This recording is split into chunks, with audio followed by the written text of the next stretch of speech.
أنعمت عليهم غير المغضوب عليهم ولا الضالين. السلام عليكم ورحمة الله وبركاته.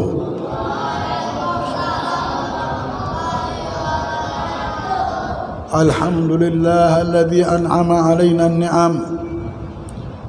اللهم صل وسلم على النور الأنوار وترياق الأغيار ومفتاح باب اليسار سيدنا محمد المختار وآله الأطهار وأصحابه الأخيار عدد نعم الله وإفضاله. Alhamdulillah, puja dan puji syukur kita hadapkan ke hadapan Allah Subhanahu wa taala yang membukakan pintu kebaikan ini. Tidak ada kebaikan demi kebaikan yang kita lihat dan yang kita pandang dan yang kita jalani kecuali Allah lah yang membukakannya. Allah lah yang memberikan jalan untuknya. Mudah-mudahan Allah sempurnakan segala kebaikan tersebut dan Allah Subhanahu wa taala jadikan kita orang-orang yang memiliki dan membawa kebaikan di dunia sampai akhirat nanti. Amin ya rabbal alamin. Amin ya rabbal alamin. Amin ya rabbal alamin. Yang kita kumpulkan di dunia itulah kebaikan. Ketika manusia hidup, Allah Subhanahu wa taala bukakan dan berikan dia rahasia kehidupan yang mereka akan kumpulkan di dalam hidupnya apa? Kebaikan. Jikalau manusia pencinta dunia yang dia pikirkan mengumpulkan harta, tahta dan lain-lainnya dunia ini, orang-orang yang sudah kenal Allah, hidup dia mengumpulkan kebaikan. Kapanpun selama dia bisa berbuat baik, dia bilang alhamdulillah aku ni masih hidup namanya. Kenapa masih berbuat baik bisa? Tapi orang yang di dunia, ahli dunia yang tidak mengenal apa ini hidup, ketika tidak punya duit dia akan katakan aku ini sudah mati. Ketika tidak ada peluang kerjaan, kehidupan, aku ini sudah mati. Karena yang mau dikumpulkannya ini dunia. Dunia yang tidak ada harganya di hadapan Allah. Dunia yang Rasulullah katakan ad-dunya jifah. Dunia ini seperti bangkai. Para ulama mengatakan jikalau kalian mendekati bangkai, siap-siap saja kalian bertemu dengan serigala dan anjing-anjing yang menggonggong. Karena ini bangkai. Allah Subhanahu wa taala katakan apa? Semua yang hidup di dunia pakai sumpah lagi Allah, ya Allah, yang punya dunia ini nah. Tapi manusia siapa yang bangkit, yang hidup, yang hatinya dari mimpi dunia, dari sihir dunia ini jauh, bahkan sadar dan bangun melihat kebaikanlah inti daripada kehidupanku di dunia ini. Allah bersumpah wal asri. Allah tak bersumpah pun kita sudah percaya sama Allah. Ini dunia punya Allah. Ya Rabb, dunia seisinya kami ini punyamu ya Rabb. Allah tetap bersumpah wal asri innal insana lafi khusr illa alladhina amanu wa amilus solihat. Semua yang tinggal di dunia ini rugi Allah bilang, kecuali yang percaya dan berbuat baik. Orang kalau sudah hidup di dunia percaya dia berbuat, tiap hari ada yang dia buat. Walaupun sakit berbuat.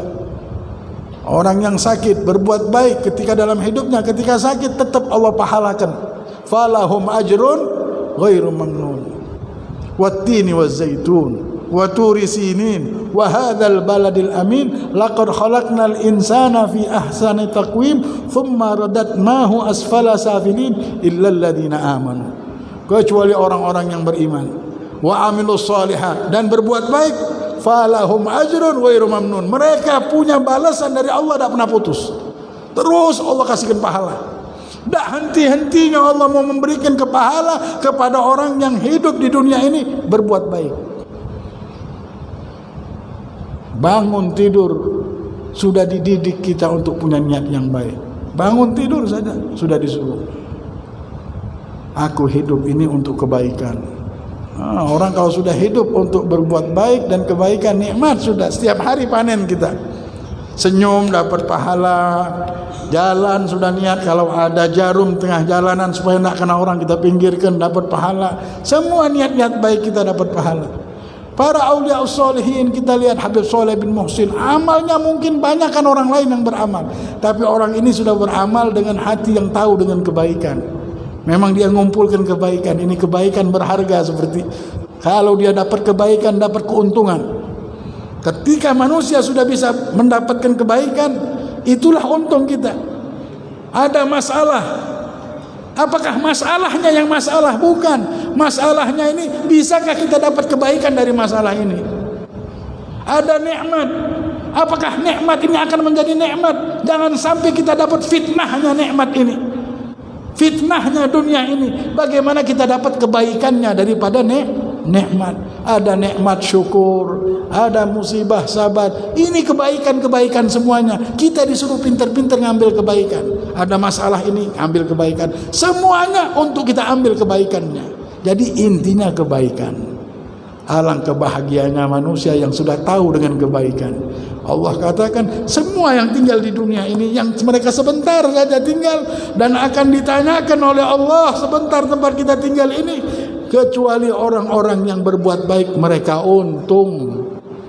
Wah, ambillah kabar baik dari Nabi Muhammad, ambillah kabar baik dari Allah, bahwa kalian semuanya ketika ada di hati ini niat baik, ada kebaikan, ada berbuat baik pagi-pagi, besok sudah mau nambah lagi, besok sudah punya rencana mau berbuat baik. Aku mau sholat duha nih, kenapa belum duha-duha juga ini? Kenapa belum sholat sunnah isyraq juga ini? Kenapa belum baca Al-Quran setiap hari? Aku harus nambah kebaikan. Nah, orang yang dibukakan kebaikan ini orang-orang yang Allah mau kasih untung. Inilah keuntungan. Inilah tempat dunia. Memang Allah jadikan dunia ini tempat kita berbuat. Kalau tidak ada kebaikan, untuk apa kita hidup? Untuk apa kita ada nyawa ini? Untuk apa? Mudah-mudahan ini Allah gamblangkan di hadapan kita sudah. Allah benar-benar sudah kenalkan, inilah emas. Inilah emas. Apa? Kebaikan ini lebih berharga daripada emas dan seisinya. Ya Allah, cuma yang dicintai Allah saja yang mau dan bisa melihat apa itu kebaikan. Orang dulu kalau sudah bisa berbuat baik, sudah dapat, oh menang, dapat emas gitu. Semuanya pandangan hati mereka dididik oleh Nabi Muhammad SAW. Mereka belajar dan mengambil harga-harga kehidupan ini dari Nabi Muhammad SAW. Saya ingat dulu saya punya guru, bangsanya Al-Haddad. Kalau ketemu dia, pasti dia nanya, ya Habib, hatinya sudah ngadap ke Madinah belum? Udah ngadap ke Madinah dulu, dia bilang, ngadap ke Madinah dulu, baru kalau sudah nembus ke Madinah sana, baru kita mikir hidup ini bagaimana. Kalau belum ke Madinah sesat kita, dibilang ke Madinah dulu. Hati ini ke Madinah, dibilang hati ini ke Madinah mesti. Nah, hati mereka ngadap Nabi Muhammad terus. Nabi Muhammad ada di hati mereka. Ka'bah tak jauh lagi sudah ada di hati mereka. Ka'bah, Allahu Akbar, ya Allah, ngadap Allah tuh di sini. Tidak ada lagi bisikan. Ini orang-orang yang sudah dimuliakan. Allah kasih hadiah sudah mereka. Nah, beruntunglah kalau kita bisa mendapatkan kemuliaan ini. Mudah-mudahan Allah tidak haramkan kebaikan itu untuk kita. Amin ya rabbal alamin. Hadirin rahimani wa rahimakumullah. Berkata Imam Ahmad ibn Athaillah Sakandari di kitabnya Al-Hikam, menyambung perkataannya yang keperkataan yang ke-36, mastudi'a fi ghaibis sarair dhahara fi syahadatil zawahir. Apa yang tersembunyi dalam rahasia ghaib, yaitu yang berupa nur ilahi dan ma'rifat.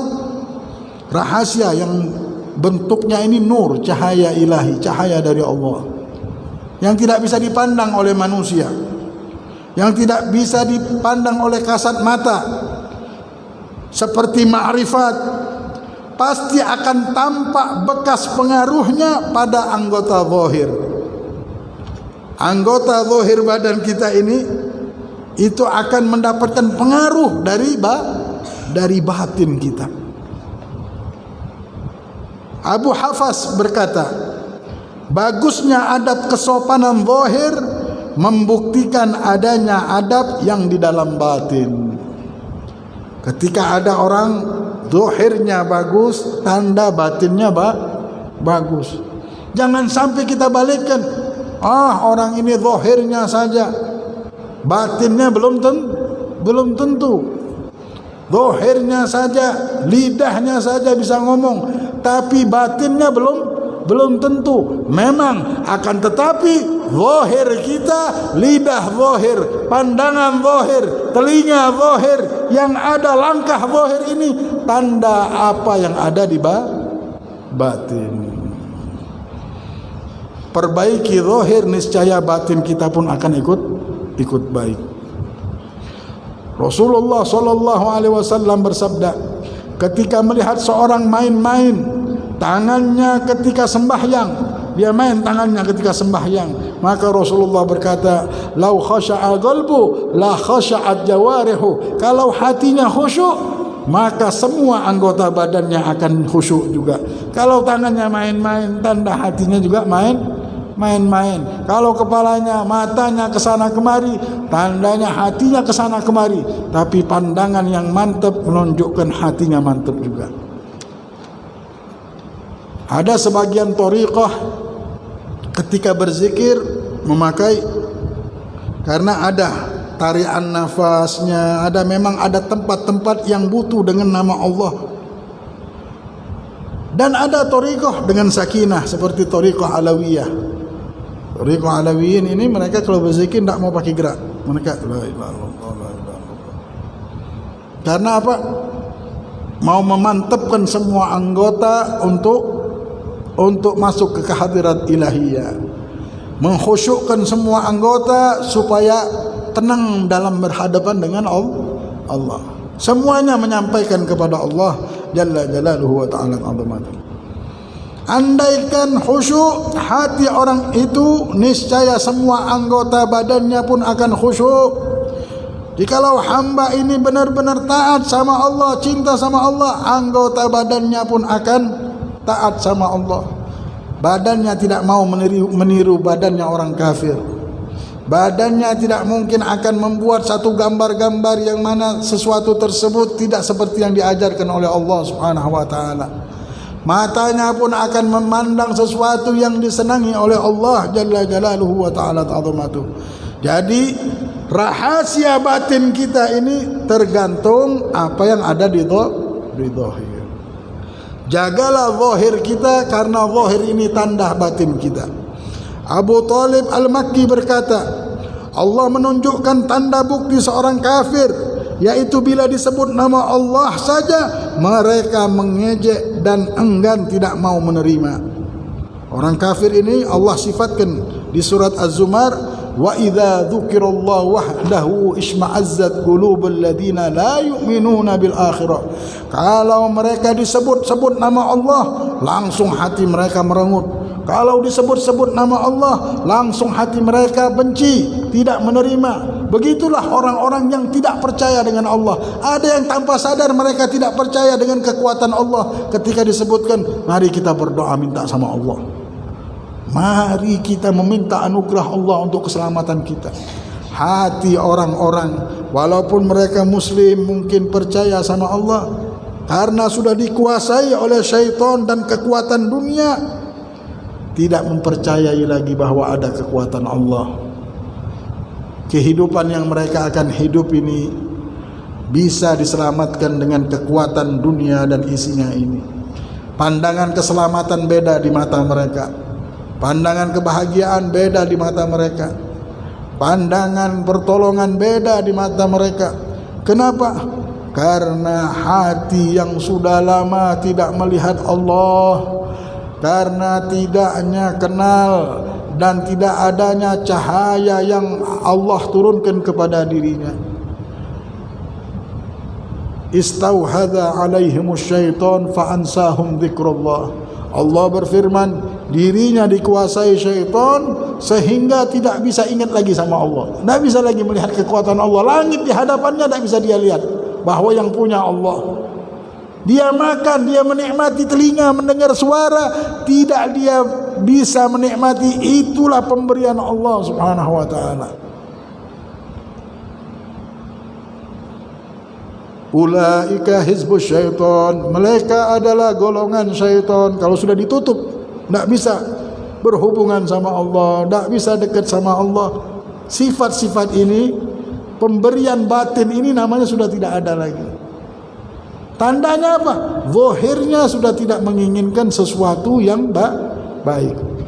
Zahirnya sudah tidak bisa duduk atau menyebut atau berzikir, memuji, memuja Allah Jalla Jalaluhu wa ta'ala azamatuh. Orang-orang kafir apabila disebut nama Allah, langsung hatinya mereka, siapa Allah ini? Apa Allah ini? Isma'azzat qulubul ladzina la yu'minuna bil akhirah. Hati mereka langsung benci, hati mereka langsung mengingkari, karena mereka tidak beriman dengan akhirat. Wa idza dzukira alladzina min dunih, kalau disebut-sebut nama kekuasaan yang lain, nama kehebatan yang lain, nama orang-orang yang lain, nama manusia, fulan punya duit, fulan ini, langsung hati mereka, benar, ini akan dapat pertolongan dari sini, kita akan dapat kemenangan dari sini. Ini tanda-tanda orang-orang yang belum melihat kebesaran Allah Subhanahu wa taala. Di dalam ayat ini menyatakan sendiri perbedaan antara jiwa orang mukmin sama jiwa orang kafir. Orang kalau sudah mukmin, percaya sama Allah, la ilaha illallah Muhammadur Rasulullah. Mudah-mudahan Allah jangan mengharamkan kita pemberian ini, karena tidak bisa dengan amalan yang banyak, mesti dengan pemberian Allah. Berkat kita duduk di majelis yang ada pemberian Allah, berkat kita bersedekah, berkat kita menebar kebaikan, nanti dapat hadiah dari Allah. Hadiah inilah yang mahal, yang dinamakan iman. Kalau sudah dapat iman, orang dapat iman, sudah namanya orang ini untung. Allah bilang semua rugi, yang untung yang punya iman dan berbuat baik. Illal ladzina amanu wa amilus sholihat. Kadarnya beda langsung. Ini orang diangkat di sisi Allah sudah. Manusia yang tak kuat tak bisa lihat apa yang dia dapatkan, tak tahu. Habib Ahmad bin Hasan Al-Attas bilang, Habib Ali Habsyi miskin, gharib. Dibilang, kesian ini Habib Ali bin Muhammad Al-Habsyi ini hidupnya sendirian. Tak ada yang tahu yang dia dapatkan. Dia pengen ngajak orang menikmati apa yang dia nikmati, tapi tidak ada yang bisa memahami apa yang dia bicarakan. Miskin, gharib. Rasulullah bilang, fatuba lil ghuraba, bahagialah manusia yang sudah sendiri. Gharib itu sendiri. Jadi ada sesuatu di mana Allah akan berikan kepada manusia-manusia yang dia pilih. Al-Habib Abdullah bin Ali Al-Haddad mengatakan, kalau raja-raja tahu yang Allah berikan di hati kami, mereka akan mengeluarkan pedangnya untuk mengambil sesuatu tersebut. Tapi untung yang Allah berikan ini ada di hati kami, tidak kelihatan orang-orang. Manusia tidak melihatnya, tapi kalau melihatnya mereka berebut-rebut, saling membunuh, dan bisa aku difitnah dan dibunuhnya untuk supaya mereka mendapatkan sesuatu tersebut. Apa itu? Al-iman. Orang yang dapat iman, orang yang hatinya ngadep ke Madinah bisa. Orang yang di hatinya nyari Ka'bah, di hatinya sudah ada Ka'bah. Tertancap sudah, panah iman ini tidak dicabut lagi sama Allah. Allah yang nulisnya. Ya Allah, dekat. Mereka hidup di dunia bersama Allah. Karena ada apa-apa mereka nyebut nama Allah, berdoa. Apapun perbuatan mereka, mereka katakan inilah dari Allah, inilah kekuatan Allah, inilah keagungan Allah. Allah bersama mereka terus. Allah, Allah, Allah, Allah. Malam-malam kalau tidak ada kerjaan mereka nyebut nama Allah, la ilaha illallah, la ilaha illallah. Orang ini beruntung benar. La ilaha illallah Muhammadur Rasulullah sallallahu alaihi wasallam. Jadi Al-Imam Ahmad Ibn Athaillah katakan, apa yang tersembunyi dalam rahasia gaib, dalam rahasia hati kita ini, ketahuan nanti dari tingkah laku kita, ketahuan dari apa yang kita amalkan. Kalau orang ini sering nyebut-nyebut nama Allah, ketahuan hatinya ini kenal sama Allah. Karena hidupnya mau nyebut Allah terus. Hatinya ada Ka'bah sudah. Hatinya udah ada Ka'bah. Dia hatinya sudah Ka'bah ini. Ya Allah, ya Allah. Lihat Habib Abdullah bin Alwi Al-Haddad katakan apa? Hubbul ahibba fil fuadi khayyam, dia bilang. La bal yajri kama jarid dam. Cintaku kepada kekasihku Allah sudah melekat dan tinggal di hatiku ini. Bukan cuma tinggal di hatiku, akan tetapi cinta ini sudah berjalan di dalam darahku, dibilang. Para ulama mengatakan perkataan Habib Abdullah bin Alwi Al-Haddad ini adalah tawadhu'nya, karena kedudukan yang bisa berjalan di badan darah ini kedudukan syaitan. Syaitan itu dekatnya sama manusia seperti jalannya darah. Kalau cinta sama Nabi Muhammad, cinta sama Allah lebih dalam dari itu, lebih tajam dari itu. Cuma supaya kita paham saja bahwasanya berjalan sudah di badan mereka ini seperti jalannya darah. Bahkan lebih dari itu dikatakan. Maqamul aulia, orang yang mendapatkan kedudukan di sisi Allah, mereka sudah tenggelam benar-benar. Idza dzukirallahu wajilat qulubuhum, kalau disebut-sebut nama Allah langsung gemetar hati mereka. Harga mereka adalah Allah. Pandangan mereka ini cuma Allah. Ya Allah, apapun yang dihadapkan kepada mereka, di hadapan mereka tidak ada harganya. Nah, mudah-mudahan kita bercerita yang baik, akhirnya kita jadi baik. Kita ceritakan aja yang baik-baik ini, supaya kita menjadi baik, supaya yang baik ini melengket nanti ke hati kita, dan Allah memberikan apa yang diberikan kepada auliyaus shalihin. Itulah para aulia dikatakan apa? Dunia tunduk sama mereka. Maksud tunduknya apa? Mereka perintahkan dunia? Nah, mereka mau merintahkan dunia karena mereka tidak senang sama dunia. Bahkan terkadang mereka makan pun masih ditolong orang, minum mereka pun masih ditolong orang. Yang dimaksudkan bahwasanya auliyaus shalihin, orang-orang yang diberikan ilmu, diangkat derajatnya dengan ilmu ini, hingga dunia pun tunduk sama mereka. Hati mereka sudah bersama Allah. Ketika ada bala menimpa mereka, apapun yang mereka hadapi, mereka merasakan itulah nikmat yang paling besar yang Allah berikan. Ya Allah, apapun ada bala yang datang, dia tahu ini yang milih nasib ini adalah Allah subhanahu wa ta'ala. Tanda bahwa inilah pemberian Allah untukku, karena yang memberinya Allah. Allah tidak pernah iseng memberi. Allah tidak pernah iseng-iseng memberi itu. Ada nilainya, semua ada nilainya. Kalau misalnya berbentuk musibah, mungkin kita sholat setiap malam 1000 rakaat, tidak bisa nyampai kedudukan itu. Tapi Allah kasih musibah, pahalanya lebih daripada orang sholat 1000 rakaat. Tidak bisa kita kumpulkan. Nanti kapan? Di akhirat. Yauma ya'uddudz zalimu ala yadayhi. Allah bilang nanti di akhirat banyak orang yang zalim menggigit jari. Cobalah aku berbuat baik.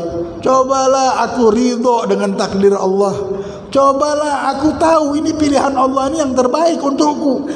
Kenapa aku tidak ridho? Orang yang sudah ridho sama Allah, percaya sama Allah, pahala perang, dia berperang sampai mati, kalah pahalanya. Ibadat sampai terpatah-patah, kalah pahalanya. Kenapa? Ini orang belum tentu menyembah Allah. Tapi kalau orang sudah menyembah Allah, yang datang apapun, inilah hari raya. Setiap hari hari raya dia. Setiap hari Allah berikan apapun, itulah yang paling nikmat bagi dia.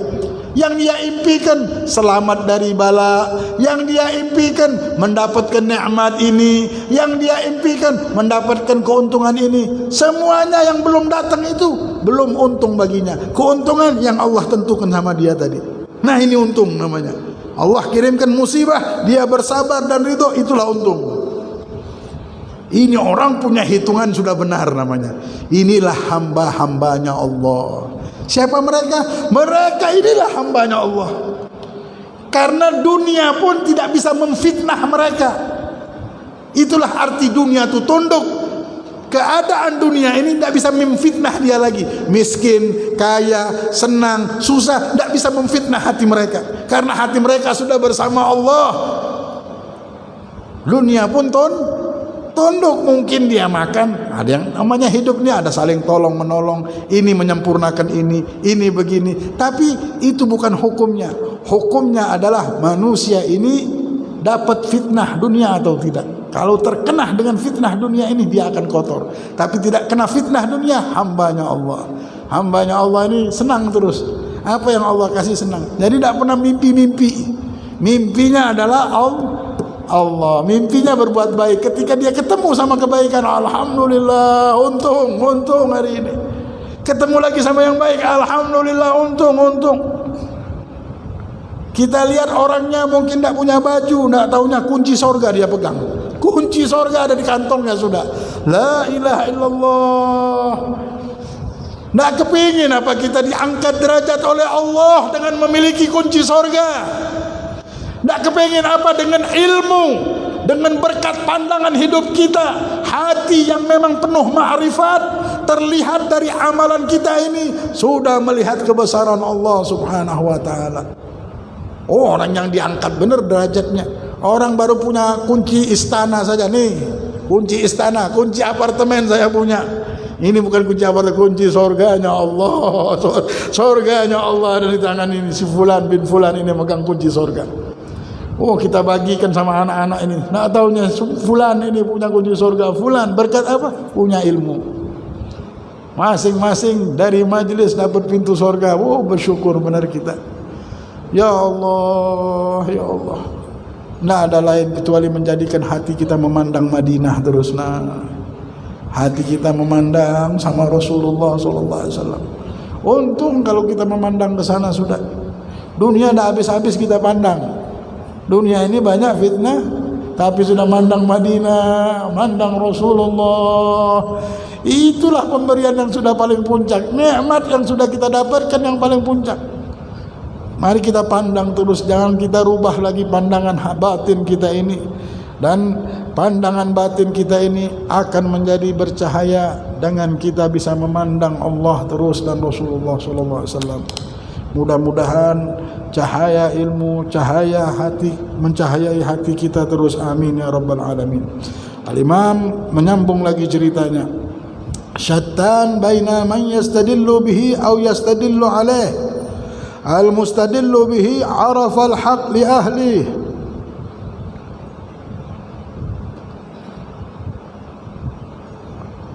فأثبت الأمر من وجود أصله والاستدلال عليه من عدم الوصول إليه وإلا فمتى غاب حتى يستدل عليه ومتى بعد حتى تكون الآثار هي التي توصل إليه. Beliau berkata, menyambung ke perkataan yang ke-37, bahwasanya jauh berbeda antara orang yang berdalil adanya Allah menunjukkan adanya alam. Jauh bedanya ya. Ada orang menunjukkan, lihat, dengan adanya alam, adanya langit, namanya adanya Allah. Ada yang bilang begitu kan? Dalil adanya Allah dengan adanya makhluk. Gara-gara kita melihat makhluk inilah ada manusia, namanya ada yang menciptakan. Itu dalilnya. Dengan orang yang berdalil berbeda nih. Ada orang yang berdalil lagi bagaimana? Bahwa adanya alam inilah yang menunjukkan adanya Allah.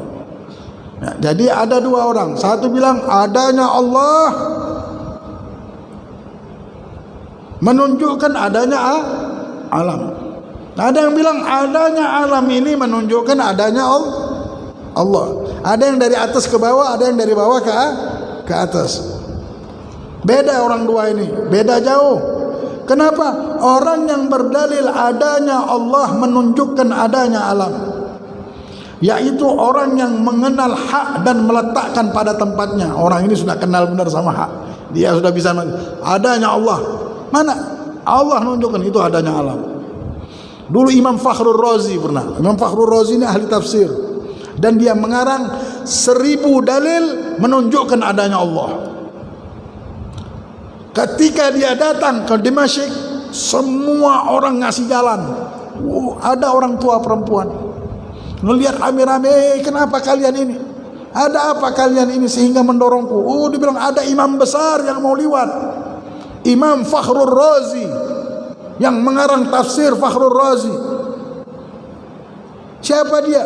Dia seorang imam yang mengarang kitab tafsir dan mengarang kitab ada 1000 dalil yang menunjukkan adanya Allah. Katakan kepada dia, dibilang orang tua ini bilang, katakan kepada dia Imam Fakhrul Razi, apakah adanya Allah butuh dalil? Ini dunia punya Allah, semua punya Allah, dan Allah lah segala-galanya. Katakan kepada dia, keberadaan dia di dunia inilah yang butuh dalil. Dia bilang, wah, ini orang sudah melihat Allah dulu dari atas ke bawah. Tidak butuh dalil Allah. Seolah-olah kalau dalil ini kan sesuatu yang tidak jelas. Ini tidak jelas, apa buktinya? Buktinya ini. Allah ini jelas. Bagaimana kita tidak bisa melihat Allah? Dibilang, ini perempuan sudah melihat Allah hingga dunia ini tidak kelihatan lagi, sudah kecil bagi dia, sudah Allah. Bagaimana? Dibilang, yang butuh dalil ini keberadaan kita ini. Ini dunia punya Allah, langit punya Allah, yang memberi rezeki Allah. Orang bisa tidak sadar ada Allah, bahwa Allah yang ngatur dunia tidak sadar, bahwa Allah yang memberi tidak sadar. Yang butuh dalil ini yang mana? Jadi ada 2 orang ini jauh berbeda kedudukannya, yaitu orang yang menelhak dan meletakkan pada tempatnya, itulah yang mengatakan Allah ada, dan Allah Subhanahu wa taala memberikan petunjuk bahwa ada makhluknya. Sedang orang yang berdalil adanya alam menunjukkan adanya Allah, karena ia tidak sampai kepada Allah. Karena orang ini tidak sampai kepada Allah, akhirnya dia bilang apa? Dia tidak sanggup untuk bermakrifat kepada Allah, sehingga dia melihat makhluk saja. Nah, barang-barang yang kecil dia bisa lihat, batu bisa dia lihat, pasir dia bisa lihat, tapi melihat ke Allah tidak sanggup. Na'udzubillah. Nah, orang-orang begini mereka akan memberikan, sedangkan orang yang berdalil adanya alam ini menunjukkan adanya Allah karena ia tidak sampai kepada Allah, maka bilakah Allah itu gaib? Kapan Allah ini tidak bisa gaib di hadapan mata kita sehingga memerlukan dalil untuk mengetahuinya? Dan bilakah, kapankah Allah itu jauh sehingga adanya alam ini dapat menyampaikan kepadanya? Kapan Allah itu jauh sehingga ada alam yang bisa menjauhkan kita kepada Allah? Ada batas kita sama Allah? Tidak ada batas. Allah ini tidak ada batas sama kita. Dia bisa tahu gemercik hati kita. Rasanya bagaimana? Nih, rasakan ada angin, tapi kita tidak bisa lihat. Ini baru angin, bagaimana Allah? Udara kita bilang, udara mengelilingi kita. Allah ini meliputi segala-galanya. Bagaimana? Nah, ada yang tahu. Tapi rasakan aja bagaimana oksigen meliputi kita. Allah tidak seperti itu. Allah tidak ada seperti Allah. Itu sifatnya makhluk baru. Bagaimana sifat Khaliq, zatnya yang meliputi. Zat dan sifat Allah meliputi segala-galanya. Orang yang sudah melihat Allah ini, nah inilah kenapa kita mau lihat, kenapa kita mau mendengar ya Allah perkasa, Allah agung, Allah.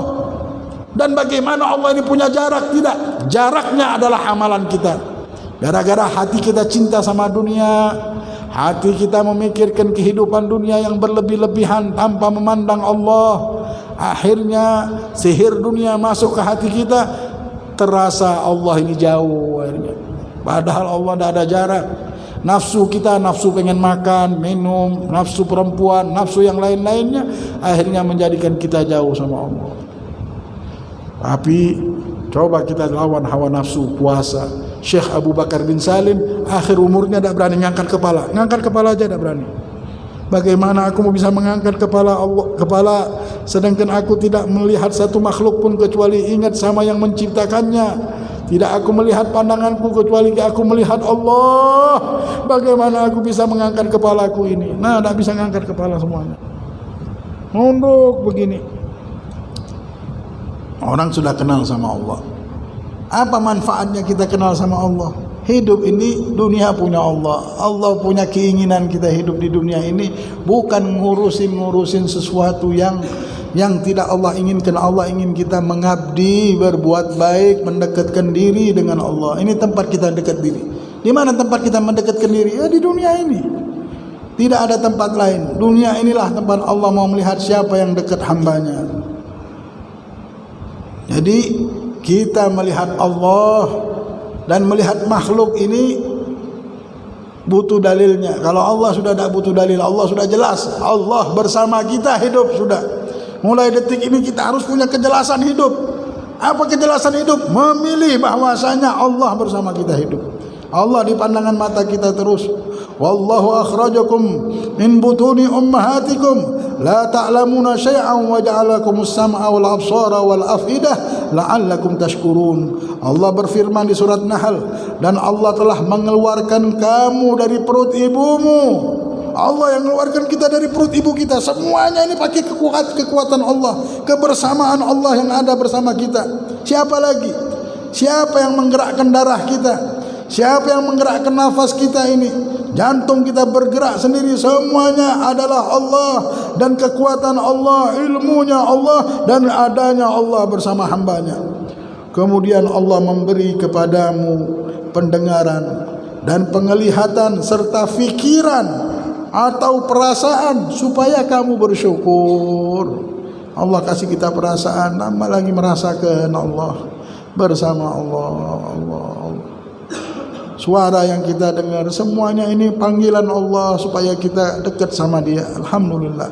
Memang asal mula kejadian manusia bodoh, tidak mengetahui apa-apa. Kemudian Allah memberinya alat untuk mengetahui dan mengenalnya. Pendengaran, penglihatan, perasaan, fikiran, semua alat mengenal Allah itu supaya manusia bersyukur.